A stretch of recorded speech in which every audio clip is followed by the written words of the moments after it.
Hello. So this is signs you're emotionally mature.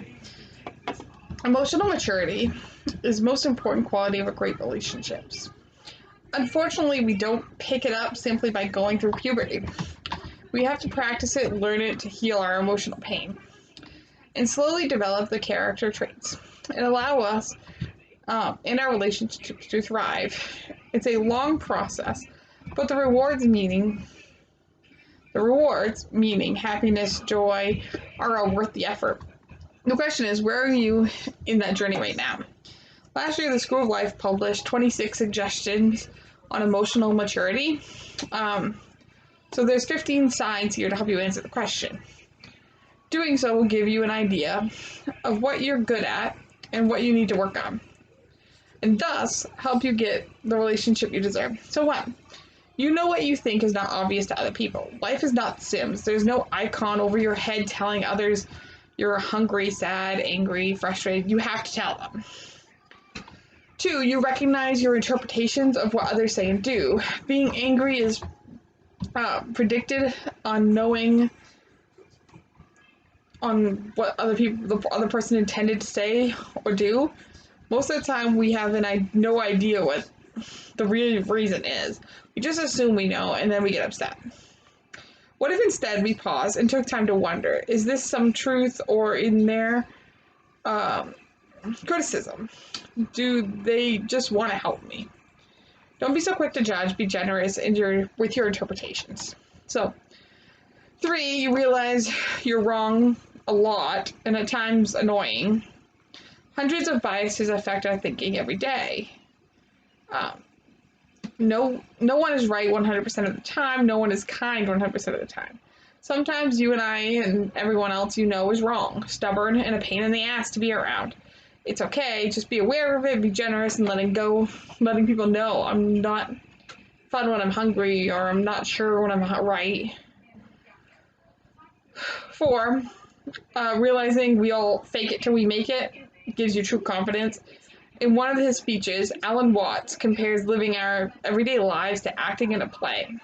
The hero role and the villain role are our only masks. We're all trying our best to live up to many characters. We all suffer from imposter syndrome. Emotional maturity is taking true comfort in the fact and letting it fuel real confidence to not care what others think. So five, you make room for your and other people's vulnerabilities.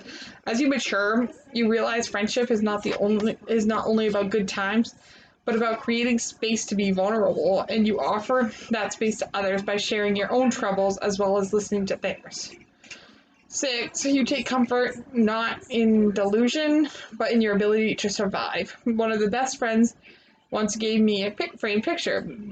It reads, if plan A doesn't work, don't worry, the alphabet has 25 more letters. Despite being fragile, humans are also incredibly resilient. Except death, everything is survivable. Trust in your ability to piece yourself back together. Seven, you forgive easily because you know life is not black and white. The world isn't filled with good and bad people, just people. We all shine one day and then disappoint the next. Our environments are greatly shaped our choices. Eight, you accept yourself for who you are and don't overcompensate. You're as easily swayed as anyone else by life's unpredictable current. Um, when you are extended, when you are extended the same courtesy of compassion to yourself, don't punish yourself so much. Don't get lost in shortcomings. Nine, you realize there's no time for passive aggressive behavior. Life is short. It'll be over way too soon. There's no time to bottling up negative feelings. 10, you remember your problems won't matter as much tomorrow. Tomorrow can be good, but today is just a day. One is a sea of sunrise, each of which brings its own problems, but it also washes some of yesterday's away. 11, you draw patience and calmness from cautious idealism. Idealists move the world forward, but only if their feet are planted firmly on the ground. 12, you bring a healthy dose of skepticism. to a relationship. There's a difference between people being good-natured and being gullible. Yes, you should believe in the people around the best in people and hand out many trust advances, but sometimes even good intentions lead down muddy roads. 13. You see compromise as a strength, not a weakness. Will Smith has a great analogy for unconditional love.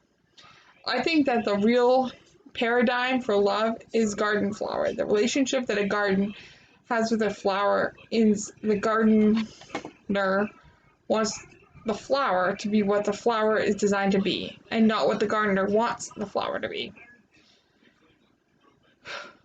14, you appreciate people's imperfections as part of a larger balance.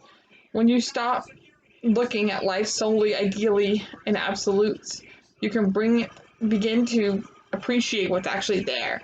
You'll start to see the yin and yang in every situation. Maybe your partner is stubborn, but he's also strong. Maybe your friend is emotional, but also empathetic. So, 15, you settle for good enough and celebrate the little things. When he asked the waiter in his favorite tapas bar how he'd remained so cheerful over the 10 years he'd known him, Michael Thomas got the following response: "There's no reason to be angry. No matter if you entertain millions or slide potatoes across the table, good enough is always available if you choose it. Perfection doesn't exist, and even what's frustrating can be all you need today. Celebrate the little things, buy a Snickers, tip the waiter, have some tea, be grateful for it. You're not sick or in the courtroom or that the sun decided to shine for you today. There's no reason to be angry." So that's it for this. For saying signs you're emotionally, mature. Thank you for watching.